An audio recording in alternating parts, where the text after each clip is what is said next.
Njalo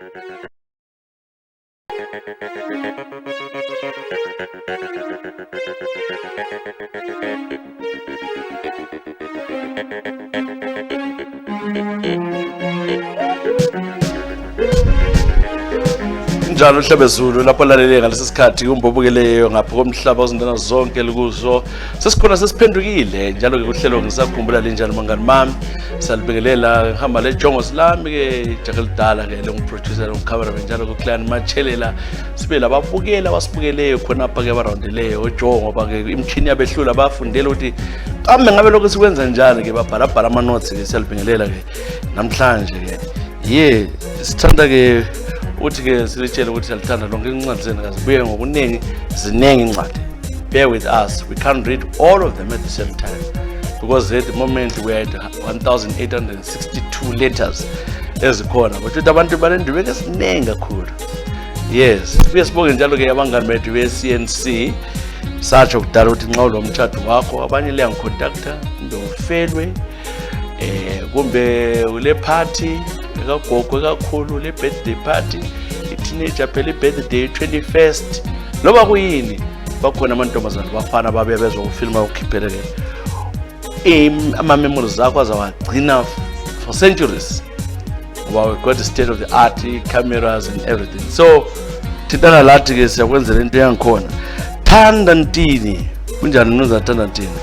Chisa ke mina ke ngingubaba lapha ke ubaba ole 64 years.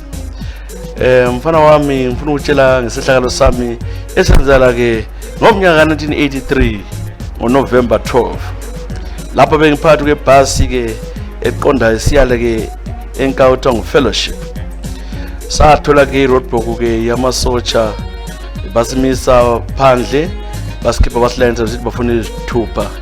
Sasichaya ngalelo langa ushawa amadoda kakhulu mama bekeleba lasho ngesiso phansi bachaywa ke kwathathwa ke singu-13 sabekwa ke eceleni kwathiwa ke ibhasi ihambe kwathiwa lawa yiwo ama-dissidents. So ngaze mvele ngivuza igazi nganxa ngibakhiphele isithupha sama kula muntu wabalendaba laso basithatha basihambisa basigcina ke basipopha ngamawaya besipophanisile enyaweni lezandleni sathwala ke singabona ukuthi siwa ngaphi. Uwezwa bekhuluma ke lamadoda ama-red beret sasiwa phansi khonale ke sadliwa safika endawo okuthiwa kuseDufuya.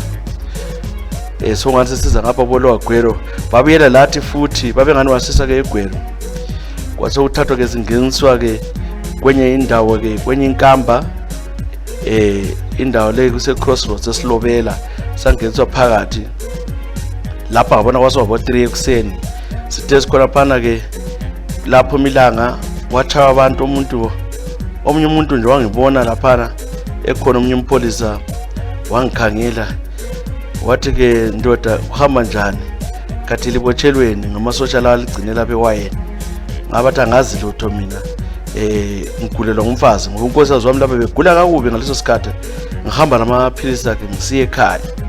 So bathatha laphana ke umpolisa lona wavula ke eceleni kwewaya wangifohlisa wathi vele uhlunyamalala ubaleke yikuphuma kwami khonapha ke ngesikhala senarity laba ngilabo bonke bongu12 up to today ababonakala ukuthi banga siyakwazi ukuthi babulawa abantu bakaNkulunkulu.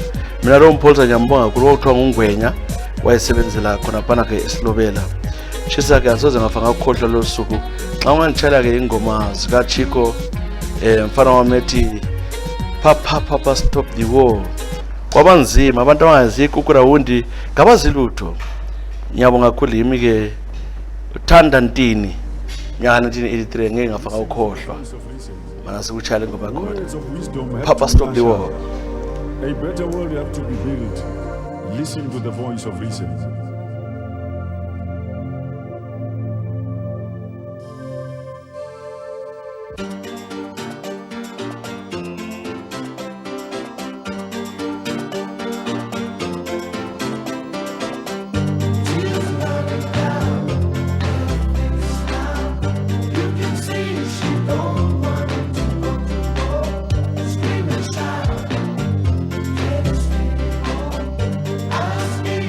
No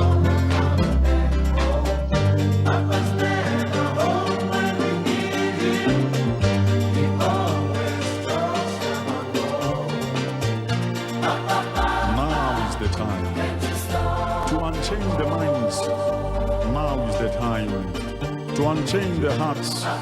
Images of a new dream, images of a new society should emerge. Hearken the voice of reason.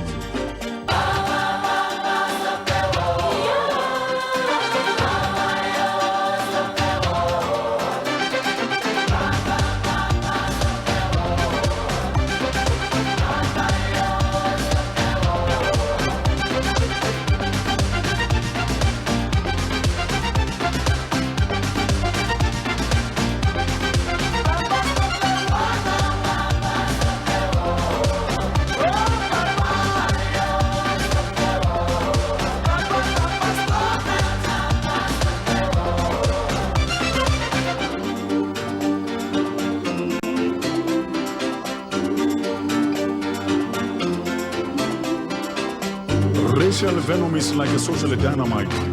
It is like a revival for Herria syndrome, a syndrome of death and destruction. This is the voice of consent, a voice of social redemption. An eye for an eye makes the world blind. Reconciliation and reconstruction is like a dark cloud, giving way to the blue sky. Humankind must put an end to war, or war will put an end to humankind. Africa and the world cannot afford self-pity.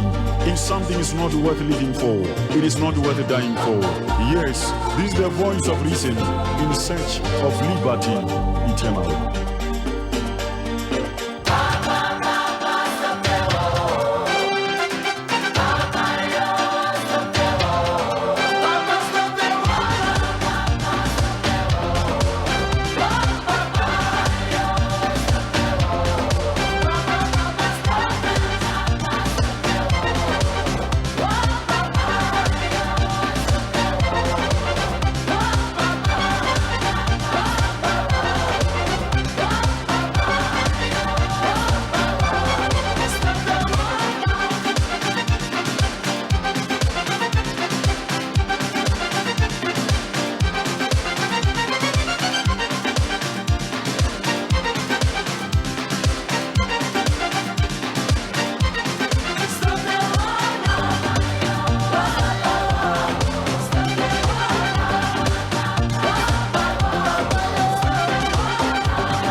Humankind, think positive.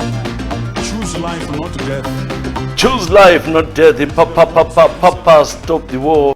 Uchiko ke uselo twala esithale ke ubaba uThanda Ntini oba lesihlakalo ke sibi ngomnyaka ka1983. Kwakunzima leso sikhathi. We young but we remember some of the things zasenzakala. Kuthi chazi kuyabuya emehlweni nami times ngikhumbule okusenzakala. Especially the day they took my family away. Was bayibulala umalume umama baphenduka ngemva kwe 4 days bebethu kakhulu. Umalume ke lapha hayi bamshaba umbulala phambi kwethu. Angezikhohlelo. Mana sibaleke ngiphethe manje kuthiwa Nontokozo Zondo. Ngiyakubekelela ke umsakazo omhle. Siyabonga uhlelo. Ngicela ngibingelele ke ijaga lelo kuthiwa nguMatshelela. Awuziphilele kakhulu ke uMatshelela. Ngitshela ukuthi siyambonga umsebenzi wakhe. Engekho wena chisa ucela ungafuni ukusebenza. Habe. Swalithi ukuthi ngiyongeza uMatshelela. Ngiyabonga ke Nontokozo uthi ke chisa mina 31. Ngile 21 kwenzala ukuthi ke I was going out with the 2 guys. And these guys babesazana. The other guy forced me to fall in love with his friend. So therefore we were very good at doing threesomes. Kwahlala ke kunjalo for a very long time, but these guys sometimes omunye wesiba le jealous ukuthi bengilomunye. Kwaze kwenzakala ukuthi ngaphambanise ngazithwala selandi 22nd birthday yami. So into khona ukuthi both of them baphika, but uro ngiwe veleke ejwala ukuthi alayela more than Uzanda. Uro slept with me many times. Uzanda wayebuya because Uzanda I think he had some issues my feelings akhe awutsho njalo asoze ngifuna ukukhuluma lokho kune. So lapha ke umntwana nje wazalwa baphika bonke, and then umama wambuza ukuthi why ngaqamba bobabili, I couldn't explain. Ngathi habe ngiqamba uro wathi niye kuzanda. So umntwana wazalwa, umntwana wami ke ibizo lakhe nguBoy, kodwa ke abaningi ngathi abadlala layo bamazi ke esengu Maradona ngoba uyabulala ngebhora. So chisa into enzakalayo, both of them are refusing to go for DNA. I want closure for my child. My son needs closure. The two gentlemen don't want it. They are now married. And the same one is recently I met to Roy and tried to ask for his sex ngayala. What I see me I don't care. But hopefully one day between the two of them. I know it was bad, but cooler sometimes. And the fact that I'm being stupid, I end up having sex with both of them. So now umntwana cooler and bayala bonke. So zayichinjalo ngicela ke ungitshele ke ingoma lana ke abantu akazi kaze ukutheni asazi ke la ukuthi akubuye. Can you imagine uCline loBongani on the same girl and bese kubuza ukuthi kethi ngoka Klein ngokabongani kuhlala kanjalo. September nonto uzamthola ke uyisomntwana mina ndikhulisa umntwana mama uyekela lawo phela ngale ndawo. So umntwana uthi lama 10 years uzadlala ibhola ukugcina ungethuki mama. Siyabonga. Mandebele.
Singoma ethi Tsama Tebele ke uma ke mnandi ke vela uKendi noSkido izofana ba Tsama Tebele sakhumbula Besichala Nontozo Zondo selumntwana le-10 years aziyo part we-3 samlezi ukubana ke onguye ke umnikazi walo mntwana mbana yabuya lapho bonke kuthiwa you are not the father. Yazokubi kakhulu. Yazokubi ke hayi Scotch. Unjani Scotch Dewa? Mina ngilale ebusuku mvakatshisa ngo2012. Bengihlezi ke lapha eBeria eSouth Africa. Lapha bengirenta khona ngisebenza ngiphanda nzima. Ngaze ngakhonjwa ke ngenye intombazana. Le ntombazana ke ngicele ukuthi for respecting ungayimensheni ngoba umuntu oswadlulayo ke emhlabeni. Umntana abantu bezwisisa kakhulu ke. Umntana abantu vela ke eCholocho kibo. Ebengafana labanye amantombazana aseCholocho. Very understanding young woman.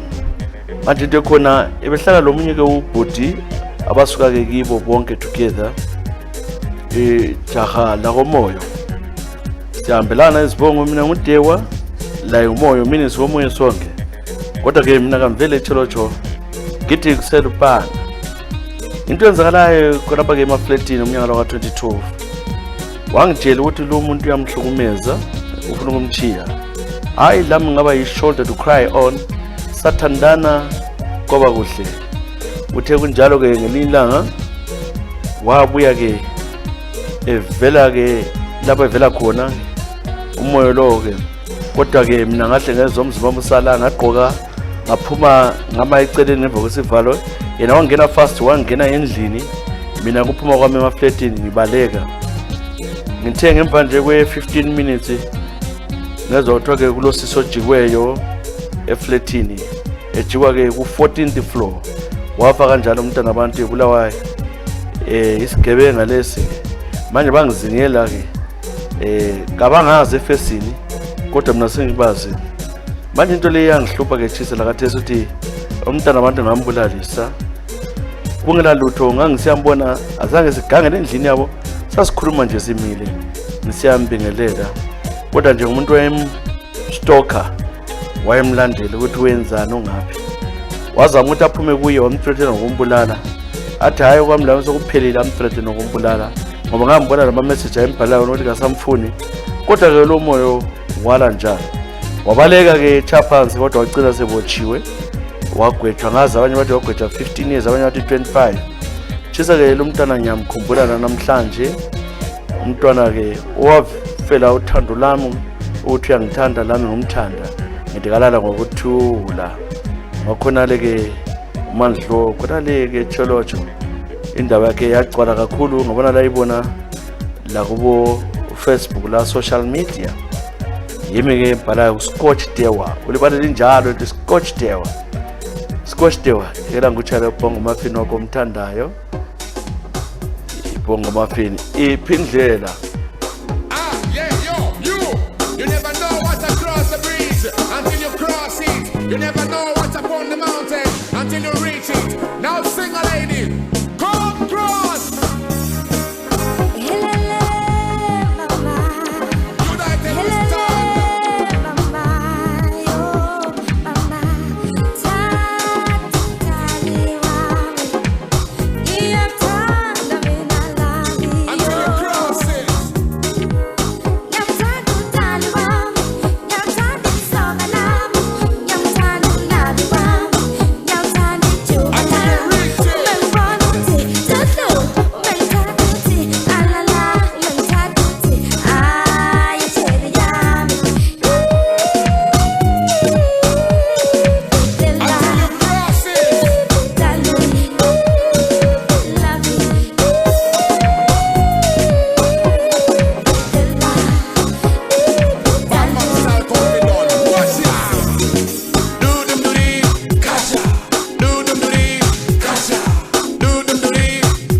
luchuala yangisebenzela nginganywa yiyo into yami ngiyathanda noma iseluchuala yangisebenzela nginganywa yiyo yipi ndlela yipi mama Do-dum-doo-dee, kacha. Makebam-doo-dee, kacha. Do-dum-doo-dee, kacha. Makebam-doo-dee, kacha. Di mama, di boni mtwana, diboni mwana, unatikishwama, kashwa, rekepela pela, so ipindlela, ulangizela, retsebe ufiela, fiela, di mama, di oli mtwana, boni mtwana, baby mwana, wamarata kulechwa, baby mwana, wikate na lecho, bebe, ke mabele, ke toka ontela, oke mushwela, nice brown mame, di mama, home pizza, are papa, why, fiela, wow. Yeah.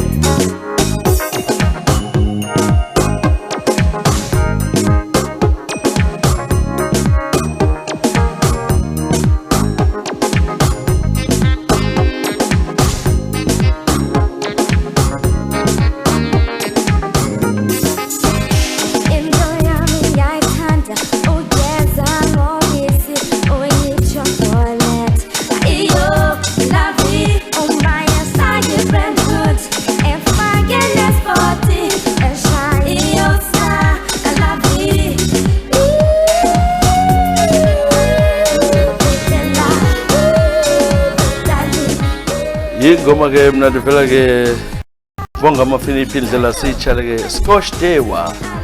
Yes, Scotch Dewa siyabonga kakhulu ke suzolezi ke ongisakhumbula ezinto zakhona zihambelana leje sesibhala kodwa ke akulonto zayenza sabe sizibala ngoba ke abantu bana problems bachene kodwa ahambelanayo. Kuya ngezihlakalo zakho ezihlakala empilweni yakho. Nangu Gary Ketty Ndebele unjani Ketty yakubingelela manje ungapha ukhanya ukuthi ungapha Chisa ngahlangana lo Guluva omkhulu wesithandana kweminyaka emithathu but I can tell you iminyaka le emithathu if I think of it was like 20 years. It was a life of hell. Ijagalele ila kosibanda manje umuntu osibanda ohluphayo mase umdingidiyene uthi uyahlupha lo ngowanto osibanda bakwazi ukuphatha uma uthi ke uvodloza lo ube ngumuntu ke ongigilela imkhuba. You know, I am a very smart woman, doesn't want to keep into nengi and the hygiene hamba phambili kimi. So manje my problem is ngile problem le skin sun whenever I do the shaving with razor or hair remover ngiba lamaqhubu ngikalakatha so ensitha lapha kwaba iproblem so ngasheva wathi balama amaqhubu amakhulu kakhulu and then umdaweni yena emtshela ukuthi ngilesiki mina ngifuna umnika isiki yethu kwangamaqhubu ereza despite ukuthi ngamdonza wona ngasihamba ke ukuthi khambe for testing STD bayishela but insisted ukuthi kulento engizenzayo lo mkhuhlane ozambulala ngoba ke mina amaqhubu amese amakhulu and wayethanda ukuthi yena njengomuntu oyengazi iromance ithanda ukungiphulula ensitha engiphulula khona ngale ngezandla zakhe ezingcile ngamtshotha egeze izandla anjela ukuthi nyamenyana so into khona ke Chisa my 3 years of 2011 to 2014 I was living a life of hell in South Africa ngaze ngabuya ke sengizohlala ngapha ngaseCanada seCanada Ketty uthi kwakunzima ke amanye amadoda angaziyo ukuthi abantu kuyaphambaniseka izikini abanye bala sensitive skins so bengasheva baba lamaqhubu but I won't keep it ngoba wayefuna ngigcine wathi nxa kunika amaqhubu wayengazigcine zinjalo but mina umuntu oclean kakhulu so ngamchiye South Africa ngampromise ndambiza abe eCanada waphela njalo ke uthando mfakavodloza lawa ijakala kithi eliyezi ubhedo njalo mama lela ngilazi ngicela ke ingoma ongangitshela yona ungangitshela ingoma zelanga ngingabonga ngakwazi ulanga kutshele yiphi kumbe kutshele What sibone kulanga lapho uthi kutshele yiphi ngiyesa ukuthi ngawutshela uTrue Love maybe uTrue Love yafita ngoba ukuthi uthanda ilanga asibonga umtshaya True Love yeah Getty Ndebele in Canada.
ingoma ke vela ke kwilanga hamba lobuhosi ngobe ingoma sithi True Love zitshela ke Getty Ndebele yokhala ingrown hair bathi ingrown ngitshela ngiclina ukuthi ingrown hair ngoba la kuya kumkhathaze iqhubu uthi inwela kwala belu round la round mina nxa usheve kubi yeah ireza khoza ireza bakothi you've been seeing stories Lisbonleyo ngokuda mahashi people are being threatened by some people abanye bafonelwa abanye ngezi number I've got 15 letters 15 numbers of people ababethethisa and those numbers they point to a few group of individuals abathaka those people abacabanga ukuthi they don't agree with the local news stories ezikhulunywa ngokuda mahashi. Nobody has pointed a finger at Kuda Mahashi except his own 4-year-old. And the 4-year-old will never lie. Secondly, like I told you, like I posted before, when we come here to discuss these things, or when I write on my social media pages, first of all, I give the chance to individuals because I'm for human rights. I'm there as a community champion. I'm there as a humanitarian to try and save lives. This is what I was born to do. This is what I always strive to do, to help our own people, especially people from this part of the world, this part of Zimbabwe. So in this case, yes, I went on to check, to double check. when they denied that umntwana came from South Africa injured, I said, no, let me investigate. So umntwana loko uche between South Africa and the Country Park or Uchenjani. To discover umntwana, after talking to the doctors, umntwana ama injuries akhe ale almost 8 weeks old, and it was water. What would deny it is a skin disease? No, it's not a skin disease. Umntwana was assaulted, bent, scalded with hot water. Wacha umntwana. And the umntwana, which is South Africa, there's a conversation between Kuda, the wife and the ex-wife in Zimbabwe, talking about umntwana, good messages of a family. South Africa, and the child traveled from Joshua Nkomo Airport in Bulawayo to South Africa, and I went there. According to the mother, he tried communication. Right in the first week, 2 weeks, we communicated. Later on, the mother was denied to talk to the child, and mama questioned why what this is what I didn't want. The man said, this is what I didn't want. And all that. Until blocker, they blocked. On taking the phone of Matilda, Mama Mtwana, ukangela conversation, ublokiwe ngoba i-tick zangibona zi1. And then what happened is waqina sefonelwa ngama sisters kamahachi ukuthi ayi wena phela ugogo yakufuna eCountry Park uzothatha umntwana. The mother said there's no chance ukuthi umntwana ukhona ngapha. Marita said, let me go. This is now the 19th of April. She went to Country Park and found ugogo noto wakhe Matilda ugogo kodwa ke uMarita noto kamagogo Marita kamahachi. Wafika kwa wathola umntwana injured. Ugogo panicked wathi umntwana lo can't keep on fake vaseline ezilondeni lezi sezibholele, they were infected. And then that woman wathatha umntwana esibhedlela, where the child was admitted on the 20th of April 2022. This is when it came to light after I said she failed ukuthi athola impendulo kumahachi. This is when she went public. Angumsole ulo because she wanted to try and get help. Wabuza ukuthi uhamba njani, this and that, no one giving answers. And they could have heard about the child with umntwana lo limele and all that. Right. So that's when we took over and interviewed the girl. After I saw stories, Gupi Metro, Zimpepers, Pindula, and all other websites, I went on to do the story. And they just got angry and then went on to Wasakane, where the interview was done haphazardly, of which the interviewer were very all over and couldn't ask much. And then sadly they've deleted that interview because it means what the interview was all over. So what happened is, and then Kuda went on to say he's gonna sue the woman, threatened Marita to remove or to retract the stories. It was in papers, all websites, and my page, of which we saw the letters from the lawyers, which are garbage. I can say that the letters from those lawyers were garbage, threatening the girl, and the girl stood there and said, "Sue if you want to sue." As we talk now, the mother of a 4-year-old is sleeping on the floor in the Pillow Hospital, whilst Mtwana is begging for his life. And somebody is asked to say, let me send the lawyers and sue and threaten her. Yet is looking after your own son. Good people, mothers out there, sisters out there, grandmothers out there, feel it. You carry a child for 9 months, 9 months in the stomach, and we hear some of the women out there supporting such a conduct. We are not worried about their private life, what they did before.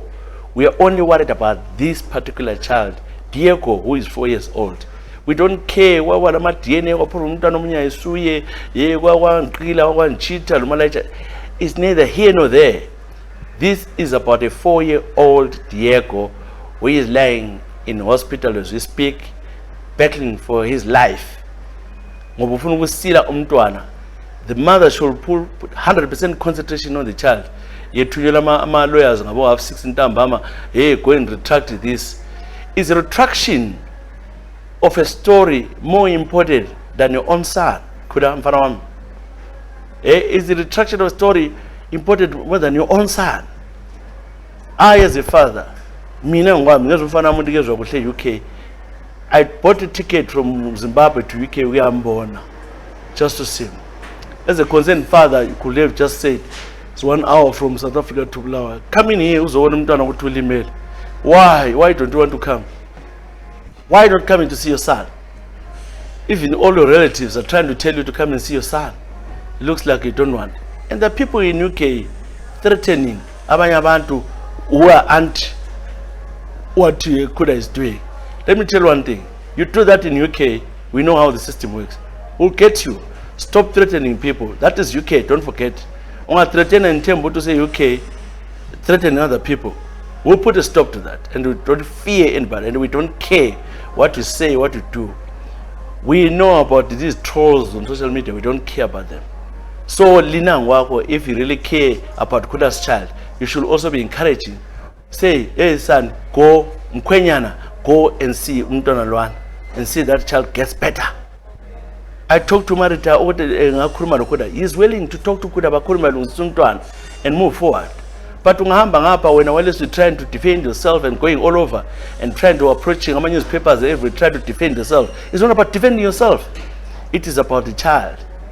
You've got a career there. You don't want your career slashed, and you want your career cut. You don't want to be in trouble because if it gets there, because I'm trying to save you as my boy. I'm trying to stop everything so that and they thought this wasn't for all. Take Mtwana to good doctors, and then that will be done.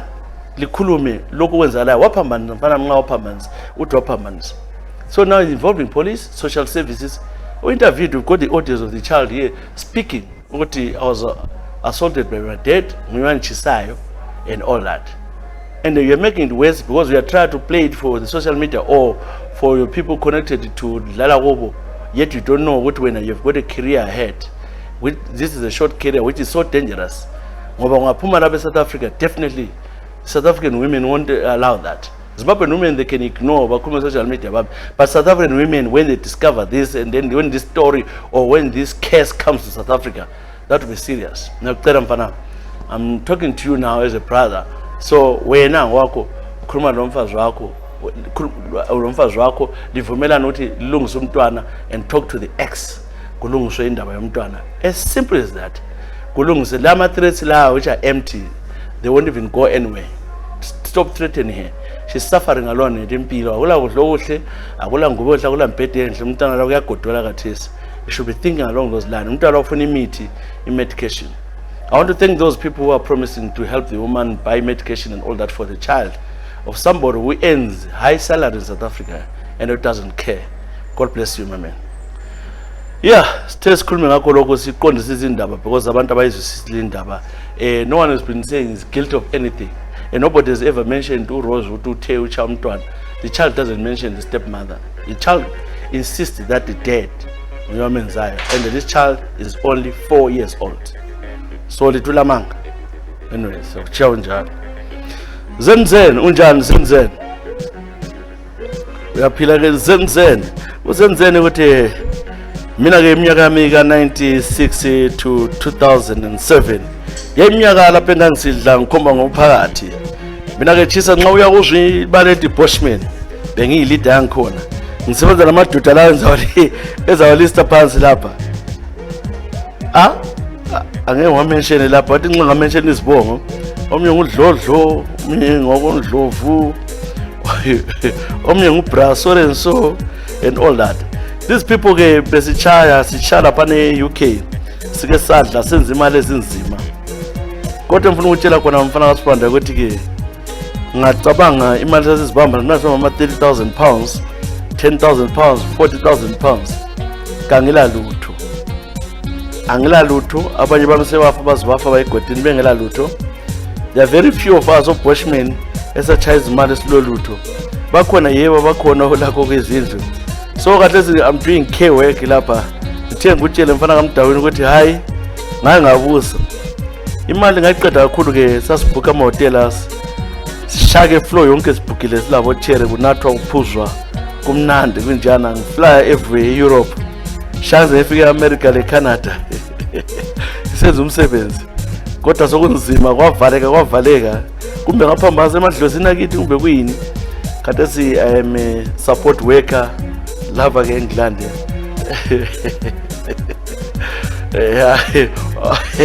Zen engawasakhula uthi ngifuna imali wathi kuchallenge ngovela kumajayivana ngifuna imali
Umaji love umajayivana ingoma ke mnandi umajayivana sethi ke ngifuna imali lelizwe la mali ukuthi ngikhabe ibheji sijhaleke zenzen ubhosho omkhulu uthi ngibize ubhosho emkhulu kakhulu sokunzima ndoda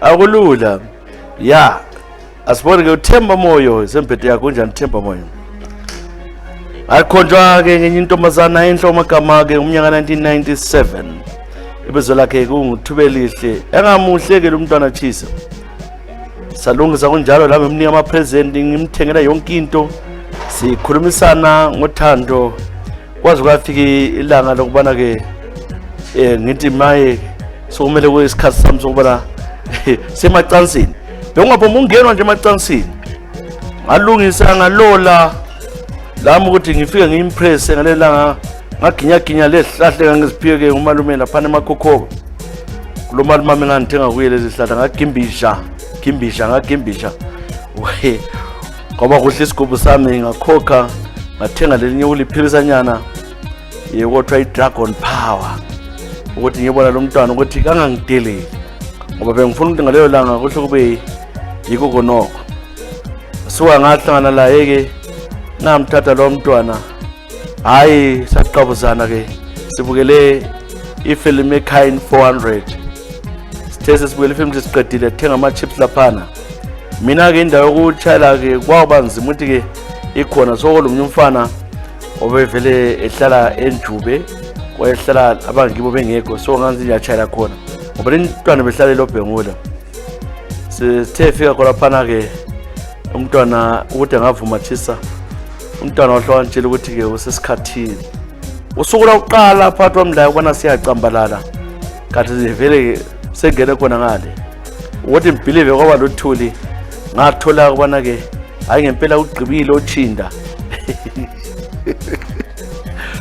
hayi uNkulunkulu wami ngicela ungixolele wathola ugqibile uchinda ngaphansi khona ke wakhipha njengesothi kule gazi so khona ke mina khona kwasokuhlunga onganani wari umntwana wahlaba umkhosi ngoba sithi ngcono ngiyife nxa unjalo ngoba ngase vele ngimnandi kakhulu angiphelekezelanga waphuma njalo manje nanzele ukuthi sengikhula lapha ngabo 99 2000 ngenza mistake umama bangena esikhathini so sengizisola ngaluza lo ntombi sengambona wachata useMelika nanto igama lakhe okwamanje Chisa lakade sengihluhlunga ukuthi after spending so much anthola ngalotho lo mntwana ngaphandle kwekhisi lana eKine 400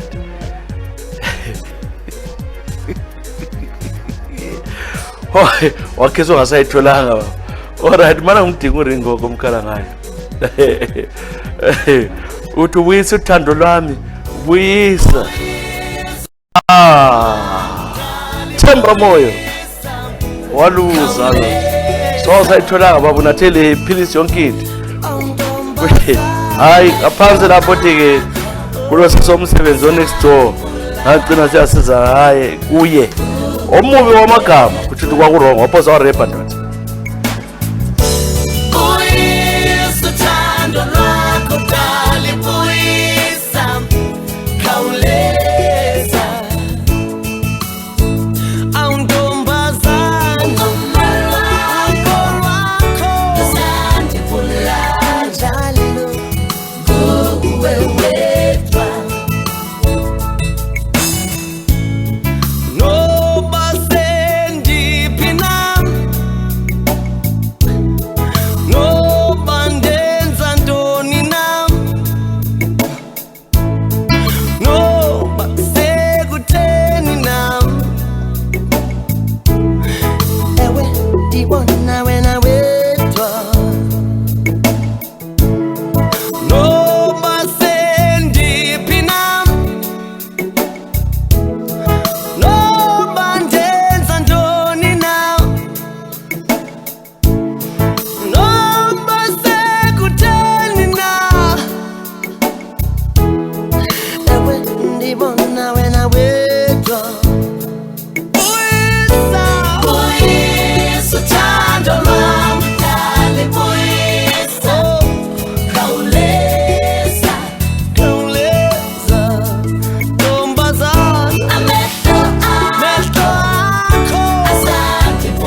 Siyabuyisa vele ke ndoda into zozama ukuthi uzamuke impressa siyaginyana lezi zinto ungatholi kungenzakala waswapha ngene engozini hlala vele ozitika nezitolo sisomsebenzi lapha kwakunceda kodwa ngawe ngiko lo sisi wawuzalala njani so ginya into ezingayisizo that's how I try to encourage your client ukuthi lingabambi lokho bafana oba natural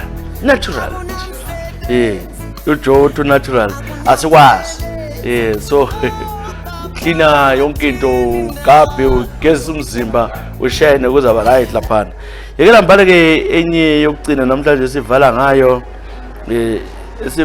ke kade siye ngaplana siphephuka kodwa ngiyakubona mana ngivule vela njalo ke namhlanje ugcileza amadoda indaba ke nasi enye futhi lani balekile kaSisiliyana ngisayibona nasi indaba ukuthi ke Taman Timothy kunjani Timothy Moyo Moyo banene Timothy Moyo ngiqeda uba luthemba Moyo Timothy Moyo TT Bonga unjani sengibole email efake alphabetic order right Timothy uyaphila Teams tikubiza Teams chisa I lost confidence recently ngoba ke my manhood ipendile and mina ngile mfana omncane 26 my thing ngile feeling kodwa ongesabisa ukuthi my penis is almost close to 90 degrees bend angikwazi ukuthi gotshiswe kuyini I want to talk to doctor that there's nothing wrong with you manje kwenza nzima even ukukhulule bafana esidlala ibhora ehlule ukuthi ngikhulule ngisaba uchayishawa abanye amadoda ekhangele so nxa uyikhangele ungani uqamukile but angiqamukanga and ngisaba ukuthi if I go to a girl nginjana ngizenzana when I picked up a prostitute lapha eSouth Africa yayizama ukuthi imbambe khonale ngala ngazigqokela mina icondom ngahloma but I managed to have sex but ngisaba uba lo cherry ngoba uzanotice lokho bakamdala senithwele nzima mina ati kulo muntu ongiloyayo mbona nizabhenda more kodwa sokwakuzwe empilweni wakho ukuthi penis imeli bend like that yes I was 90 angihleki baba kodwa indaba lenzima le ngazi ibhendiswa kuyini ngizama ukuthi ngayibhendiswa kuyini sorry for it siyaxolisa but ngangikwazi isihlobo sami ngakunceda ngani ngiyafisela inhlanhla lapho khona njalo sipho Sticks Mabuse ngiyabonga labachisa ke ngile 26 ngimuzwile abantu nisebenza khona bacha ingoma za Sipho Sticks Mabuse ngamasonto ngise South Africa awukhosela Chef Soweto Thando bonke kakhulu bangalami siyabonga kakhulu uhlelo ngisakhumbula Clan Mathelela thank you kabona weza Jesus Banda siyabonga driver Joe bye